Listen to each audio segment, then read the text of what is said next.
Ladies and gentlemen, welcome, welcome. Good afternoon. If you've been with us since 10 o'clock this morning, then well done. Two to go. This is the penultimate session in our finance reporting forum. My name is Fred Brown. I am a partner at Oliver Wyman and the COO of our 3D Carbon Accounting Service. We've got a fantastic panel lined up for you this afternoon. The topic is innovation in impact investing. And your moderator, I'm going to introduce, give a great round of applause for Cliff Pryor. Cliff. Thank you very much. Thank you. Thank you. Okay, so we're going to be focusing on innovations in impact investing. We're going to look at what's new in the impact field. First of all, we'll look at some innovations that have been around for a little while, but now getting into scale. And then we'll look at some brand new areas as well, all focused on net zero, the SDGs, people and planet. We've got about 30 minutes for panel discussion. We've got about 15 minutes for your questions. We may have more of that. So please do have a think about questions you would want to put forward. First of all, though, I would just like to have a show of hands. A show of hands about whether you feel that impact investing is contributing enough to attract and achieve net zero. Who would think that impact investing is doing enough for net zero at the moment? Any hands at all? Okay. Who believes that impact investing is not doing enough right now for net zero? Okay, that's 100%. Let's see if we can move the needle a little bit here. So we're now going to get our fabulous group of highly experienced panelists here. We have Jamie Broderick. Jamie, would you like to introduce yourself? I'm Jamie Broderick. I'm Deputy Chair of the Impact Investing Institute. Right. We have Stephen Mears. Hi, I'm Stephen Mears. I'm CEO of Big Society Capital. And Catherine Stadolka. Hi, Catherine Stadolka. I'm the Chair of the Blended Finance Task Force and a partner at Systemic. Fantastic. So, Jamie, what's your first idea of an innovation in impact? What would you put forward first? Well, first of all, Cliff, let me just make a general comment about innovation, if I could, because I think, when people talk about innovation, they think of shiny objects. And the fact of the matter is that, honestly, when you're talking about scaling and system change, the innovation is often taking a known technique and applying it in novel ways in different contexts and different geographies. I think that's really where you get the scale. So I'm not so focused on the technology itself, the idea itself, but rather how it permeates into the society. And I can see nobody in this room remembers the format wars between Betamax and VHS in the 70s and 80s. But you remember Sony built a perfect product called Betamax. It was really very high quality. JVC built an imperfect one called VHS. Sony kept its arms around its IP. It was very proprietary about it. JVC, they didn't care about the IP. They threw it out into the market. They open sourced it, and developers came and joined in. And what happened was it attracted so much attention. It basically was released into the wild.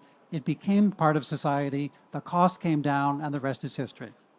So I do think that when we talk about innovation, we have to think about, is it the shiny object?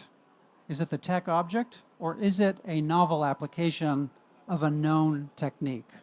So that what I would observe is, yesterday, the Impact Investing Institute launched its Just Transition criteria. Now, by just transition, we don't talk about net zero at the Impact Investing Institute.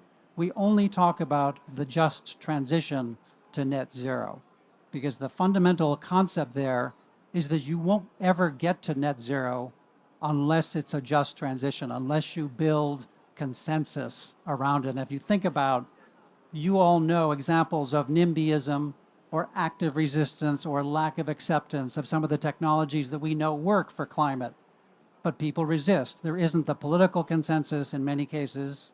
There isn't the social consensus. There isn't the community consensus.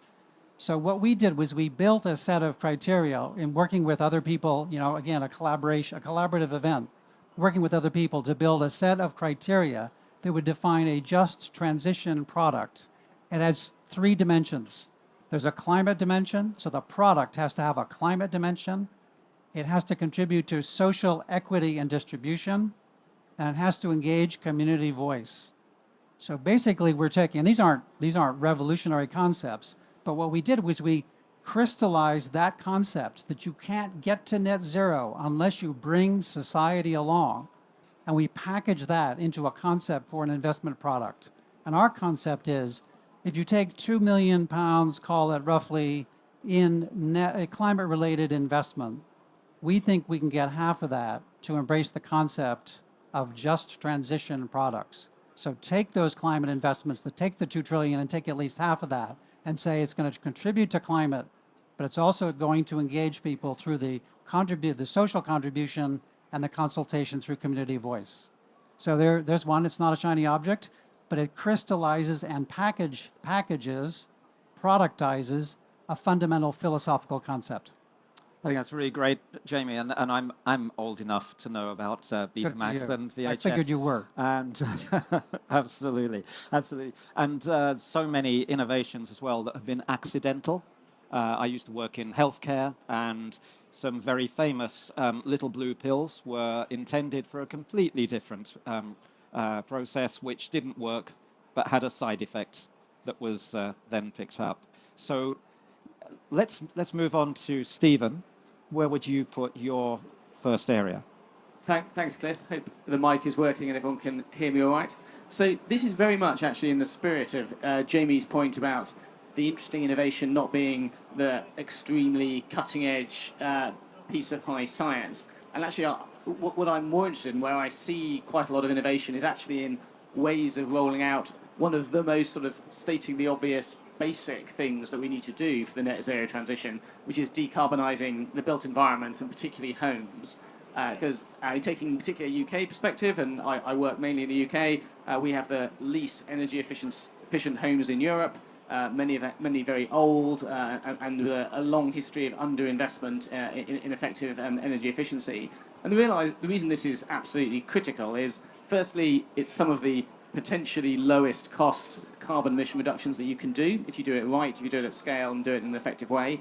And linked again back to Jamie's point about the socially just transition, decarbonising and particularly reducing the energy wastage in households is a major way of actually tackling fuel poverty as well, with energy bills where they are.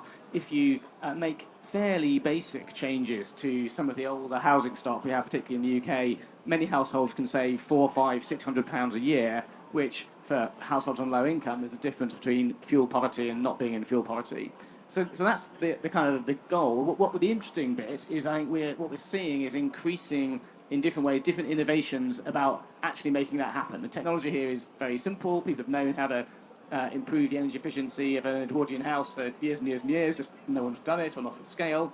And some of the interesting things we're seeing actually come partly, which links to what I suspect Catherine's going to be talking about, around blended finance, using combinations of grant plus investment to when you add them together, it makes it possible to unlock opportunities for retrofit that would not be possible from a pure traditional commercial investment model. We're also seeing housing associations in the UK, who are one of the biggest players in this space, increasingly using different forms of finance, including equity finance, to enable them to reach a sort of energy efficiency transition much quicker than would have been possible through their traditional financing models, which are very based on government grant and sort of simple low-cost debt issuance.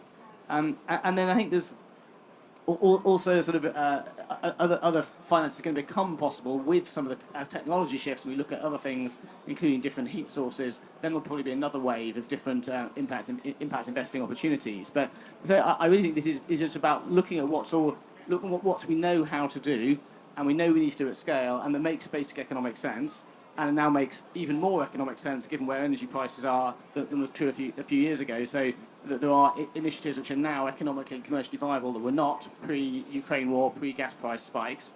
And just using, say, none of this is rocket science, none of it is sort of extremely complex financial engineering. It's just applying various tools that already exist in different bits of the financing system to the particular challenge around decarbonising, particularly social housing. And you've got providers out there who are now doing this at scale. So Agility Eco, who are an organisation we've invested in, do literally tens of thousands of these a year, saving people on average over £400 a year off their energy bills, which, as I say, for a low-income household is really significant. So this is starting to happen.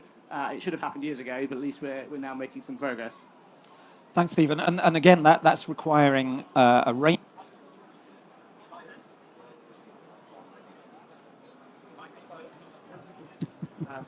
Yeah, so it needs the financing side, it needs the skills, it needs the organizations, it needs the companies, bringing that together, and also with a blended finance, was that? So blended finance, I think that's a good segue.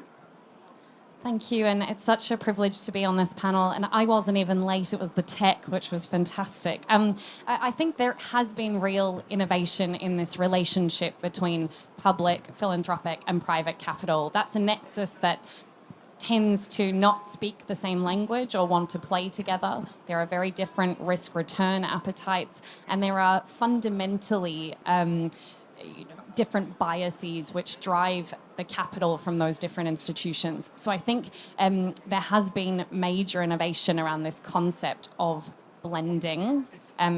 But before we even go to that, Cliff, I would have to also say there's been innovation around the sectors which are attracting impact capital. And I think the integration of the nature agenda has been particularly important over the past couple of years. And we're not winning, just to be clear, the GDP, or twice the size of the GDP of Indonesia, twice the size of the fourth largest population in the world, contributes to sectors which are destroying biodiversity. That's financing from the major banks. So it's important that nature and other sectors are kind of coming into the impact space, but we're absolutely not winning. So when, Cliff, you asked people about whether impact investing is failing this transition to net zero, I think we have to see it as a journey and people getting up to speed, but we're by no means there yet. I think we're also seeing innovation around systems thinking, and it's partly, what we've heard from Stephen here around the people and planet agenda, thinking not only about the climate outcomes, the carbon emissions reductions, but how it impacts workers, particularly people who are going to be disproportionately impacted by the transition, which is why Jamie's point about a just and equitable transition is so critical. We know that there are expected to be 1 billion climate migrants by 2050, and even today, the people who are displaced because of climate are 70 to 75% women. So I think this ability to look at solving for multiple challenges and thinking in a systems lens is really an innovation that the impact investing sector has driven and continues to share with other parts of the financial community. I think the third thing is innovation around tackling skepticism. So we're looking at different sectors, we're thinking in systems, but we've got this major backlash. And if you think about all the anti-ESG, woke capitalism sort of narrative coming out of the US, we are getting better at explaining, defending, and rationalizing the economic benefits of investing for impact at the same time as return. And I think being better equipped to communicate and clearly identify the economic rationale of a different type of investing is something which this community is also learning and innovating around. And all of that leads to innovations around blended finance, because it is the expertise, it is the mission and mandate, and it is the marrying of capital across public, private, and philanthropic, which is having some of those major unlocks in sectors which people don't typically know how to invest in geographies which are challenging, thinking in systems, and also tackling some of that skepticism. Thanks very much, Catherine. And that point about the economic benefits, and if the economic benefits are not right for what's necessary at the moment, changing those economic benefits, which is one of the things, of course, that governments do, as in social housing, for example, is really important. Let's move on to a different round of innovations, maybe things that are a little bit newer in the field. Jamie, where would you go to for that? Well, and then there was one. Okay, there. I think the whole area of blended finance is really, really interesting, and I think it taps into this general theme of collaboration across participants. I mean, you just can't do this solo. You have to have this participation, and blended finance is a great example of parties participating from different segments of the financial economy, and then coming together and pulling something together. Now, I think it's really I think the multilateral development banks and the development finance institutions could do a much better job with blended finance. I think there's a tendency for them to fund too much on their own and not enough in conjunction with other players. But I think the granddaddy of all blended finance, and I say this because my accent gives me total authority on the topic, the U.S. Inflation Reduction Act is the granddaddy of all blended finance projects.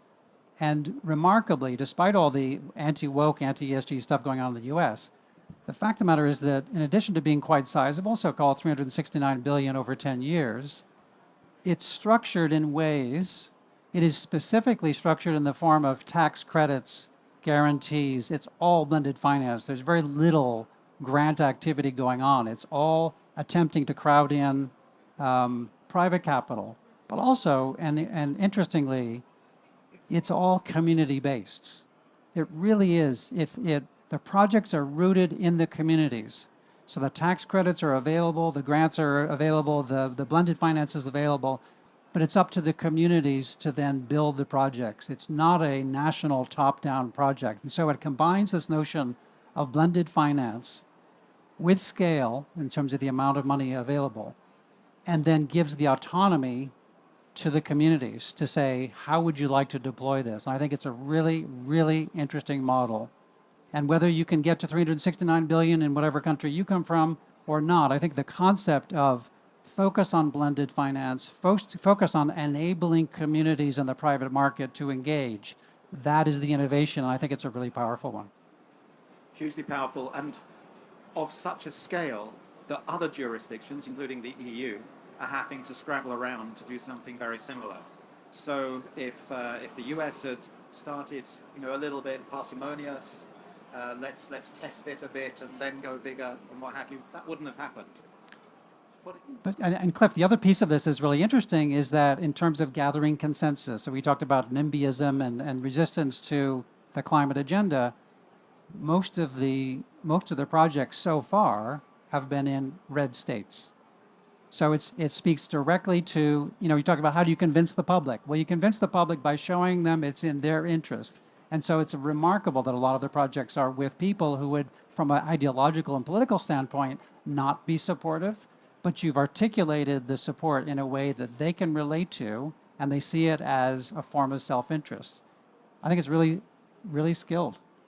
Excellent, and I think has some nuances, some comparability with what's happening in the UK.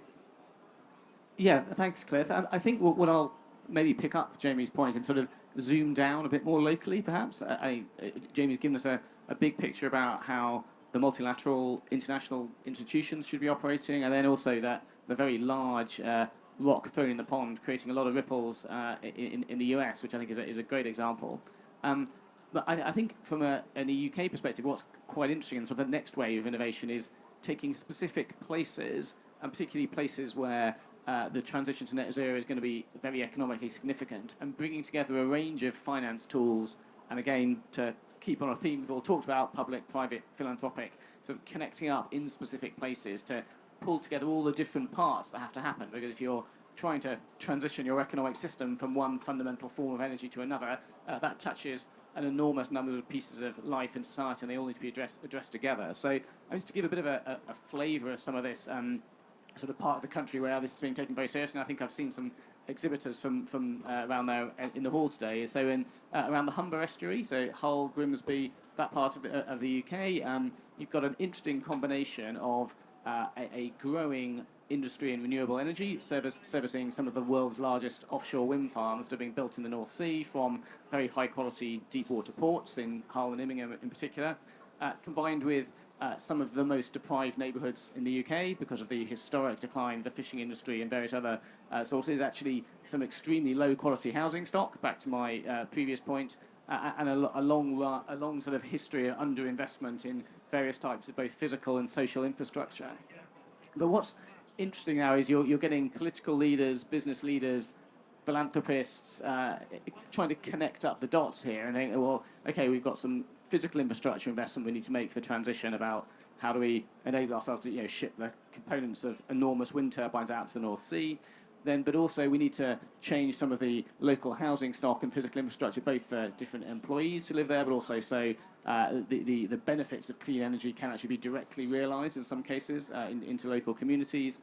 Plus then also a skills agenda, which a lot of which is about public sector spending, but there's also private money going into that too, through public partnerships about who you need to train up in order to build a local skills base to service that new industry. And then, particularly in Grimsby, actually, there's a very vibrant sort of community-based movement, led, particularly inspired by a couple of local philanthropists involved, plus a long tradition of sort of self-organised community groups trying to, again, build off the back of that around, okay, what does that mean for youth development, skills, and the communities which have sometimes been missed out in the past in regeneration activities. So I think the innovation is taking a much more holistic approach to what does it mean for a place to be at the forefront of the transition to net zero. Let's do that in a way that harnesses money, resources, skills and insights from all sorts of actors, national, international, local, micro, street level, and attempt to bring all that together. Now, that's always messy. It never works perfectly, and there's no kind of blueprint. But at least thinking with that mindset is starting to see in some places, and I think is really, really interesting. Thanks very much, and I think there's some kind of segue into what you might be talking about at bigger scale with the jet Ps. Indeed, and somehow I've managed to be the only person with a working microphone, which feels very powerful on my own.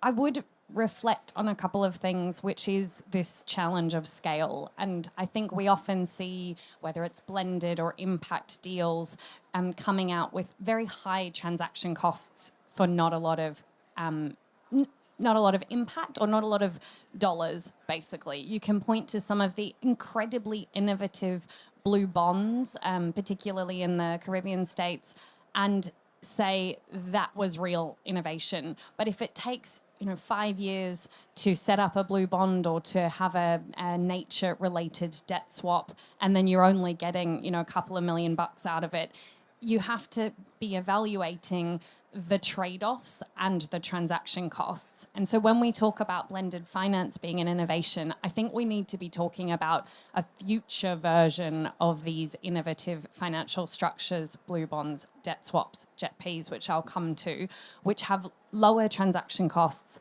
are blueprintable, and then are able to be executed by deal teams and impact investors who don't have this very niche set of skills. That's where we are going to use innovation to drive scale. There has been a sort of innovative concept called the Just Energy Transition Partnerships, the jet Ps. There was an $8.5 billion jet P announced at COP 26 in Glasgow for South Africa. There was a 20 billion jet P announced in Indonesia at the G20 last year. Vietnam has come out with its jet P, and there are discussions and pushbacks from India about having its own jet P, as well as Colombia, who's looking at a jet P for not only the coal transition, but also a green industrialization agenda and its nature-based solutions. What is great about a set of countries coming together and offering a big chunk of money to accelerate the energy transition is that there should be some of that streamlining, that efficiency, and a set of strategic direction around what sectors of the economy need capital to accelerate this transition. It's a big bugbear of mine that blended finance or public capital often goes where the private sector can go. And so when South Africa looks at this pot of money, for its energy transition, the last thing it wanted to do was put all of that into renewables, because that is currently an investable sector in South Africa with some of the best wind and solar resources in the world. Where these big blended country platforms can create real value is by going where the private sector can't go, or by tackling some of those specific investor risks which make it hard to build a market. The transmission grid would be a perfect example. You can't connect renewable projects unless you can connect into the grid. And all of the skills agenda which you described earlier is also key. Typically, a bank is not financing skills programs, but unless you have a workforce who can participate in this green transition, you're not going to have the people, the materials, and the social license to drive this transition. So ensuring that we are talking about solutions which can scale and can be replicated is critical from a transaction cost perspective, but it's also key for speed. We will lose trust, whether it's with the communities that you are describing who feel and rightfully feel left behind, whether it is emerging markets who look at North America, Europe, and say, why don't we get to have what you had? The hypocrisy and colonialism of that is pretty bad. We need to make these things easy. We need to make them scalable, and we need to not punish those who are so far from being able to transition with the complexity of financing structures. And I think that's where we need to link innovation with scale.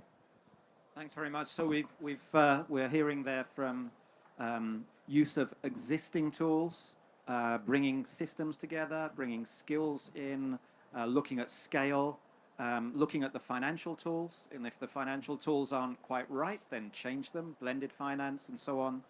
And the really important piece of the people who are affected by changes, and the balancing, the really sensitive balancing between the people and climate action.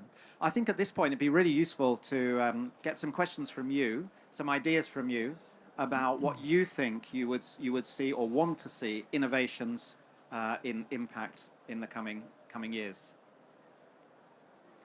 Please do say something here, otherwise we get scared and we throw very difficult questions to you. Thank you, please. Thank you for that talk. It's been really interesting, and I think I'm really passionate about systems thinking and service design. It's a field that I'm working in, particularly in finance and sustainability at the moment. And I really loved what you said about innovation being a thing that you take something that exists, you put it into a new field, and it really brings value. And how we need better relationships between the public sector, the private sector, and people. And I feel like at the moment, things are being funded, they're going into the wrong places. Money's being wasted a lot of the time. And if we think about a lot of the infrastructures in our societies, they've actually been privatized, and that money, like housing associations, especially in the US, money gets wasted a lot of the time. It doesn't go into actually improving things a lot. So if you are trying to make houses more sustainable a lot of the time, the intention is good, the execution isn't great. And I think that is largely a lot of the problem that puts people off into investing in it. Like me personally as well, like I don't have a lot of money, but the money I invest, I want it to go somewhere that's going to do good, because I don't want to, I don't know, invest in like Coca-Cola or something. Like I want to do it, but I just don't I have that fear that it's not doing the job. And I want to know how you change that perspective, and how do you get us as people wanting to invest as individuals as well? Thanks very much. I think there are two different areas there. One of which is about when we need private sector. There just isn't enough public money. So how can we make sure that private money is actually doing good rather than harm? And I wonder, Stephen, if I could ask you a little bit to talk about outcome funds as a model.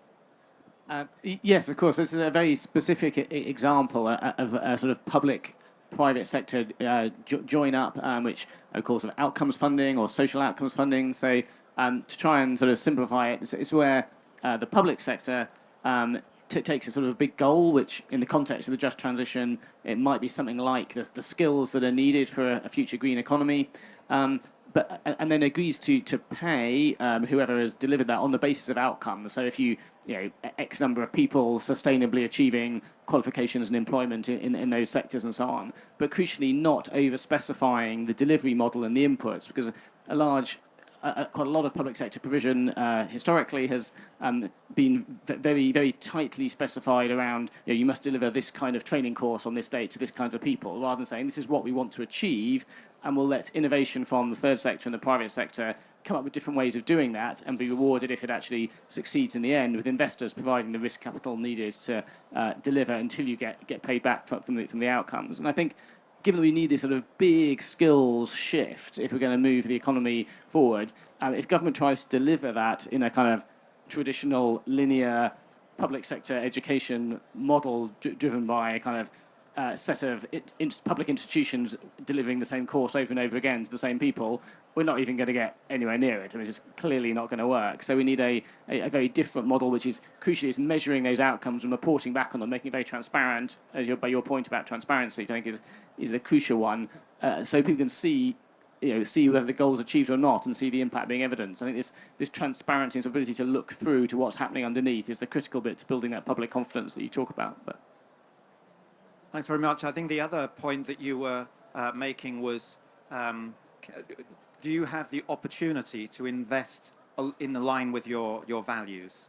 And that's certainly taking place quite significantly in the UK now. Make your money matter, make my money matter, as one example. But I think the standout is France, where well over 1 million people have voluntarily chosen to put money into positive sustainability funds rather than in just ordinary savings schemes.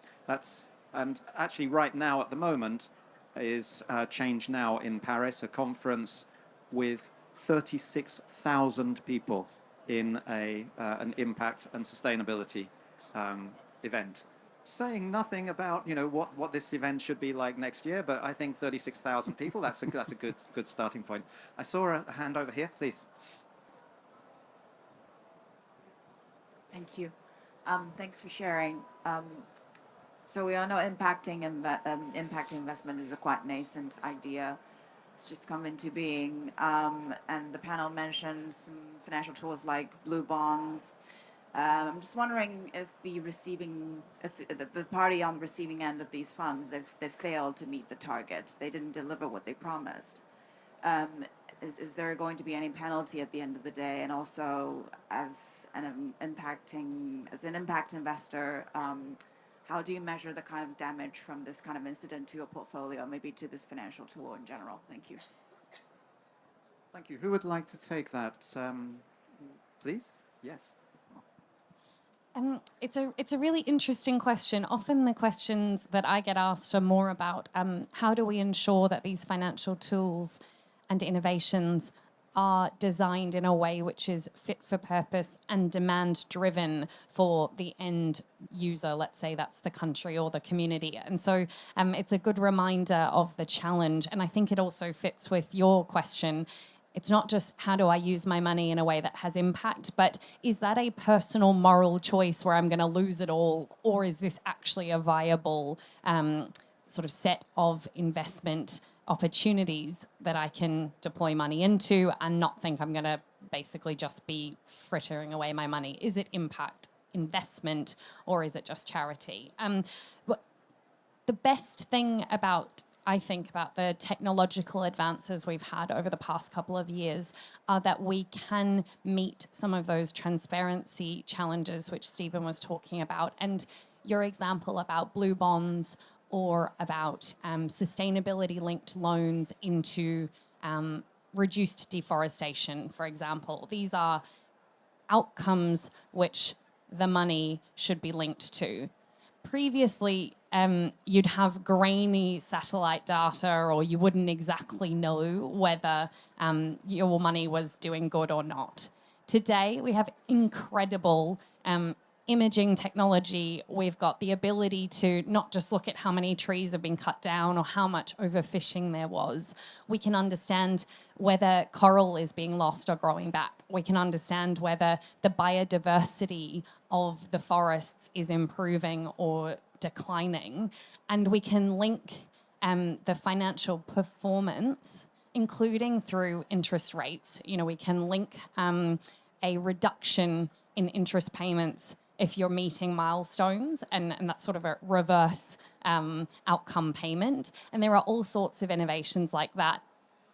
What is, I think, putting people off this sector is a sense that there's real opacity and an inability to track whether the money you're putting in, which feels good, actually has an impact. That's partly driven by, you know, armies of sustainability teams who are now stressed to tick boxes and don't give you the sense that there's real integrity there. And I think there are incredible partnerships now and technology companies, Naturemetrics comes to mind, who are helping create the transparency and linking that transparency to financial outcomes and performance.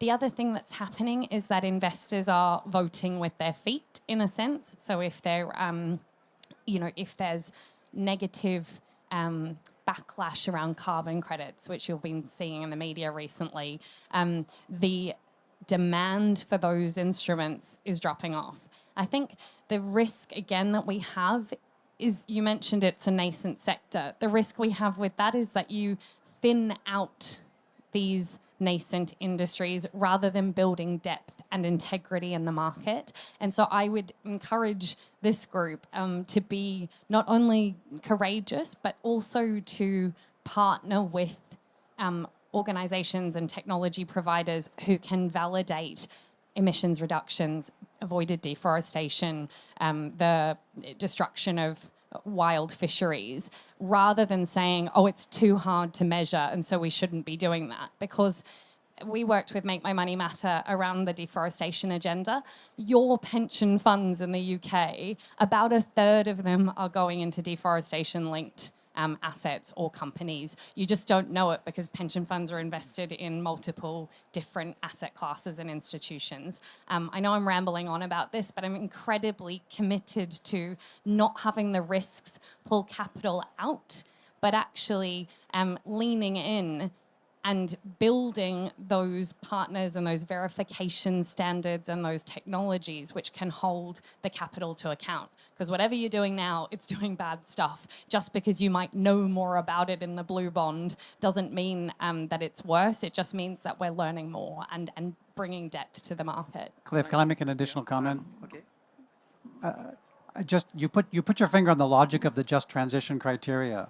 In other words, you make a environmental investment, but does it wreak havoc on the local supply chain? Does it destroy jobs rather than create jobs?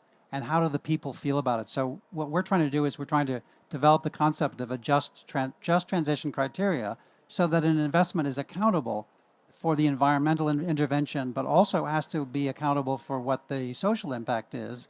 And it has to ask the communities that are impacted by whatever project, how do you feel about this, and how do we get input from you? So I think you've asked a really important question, which is what's at the tail end of these interventions? Where are the people left?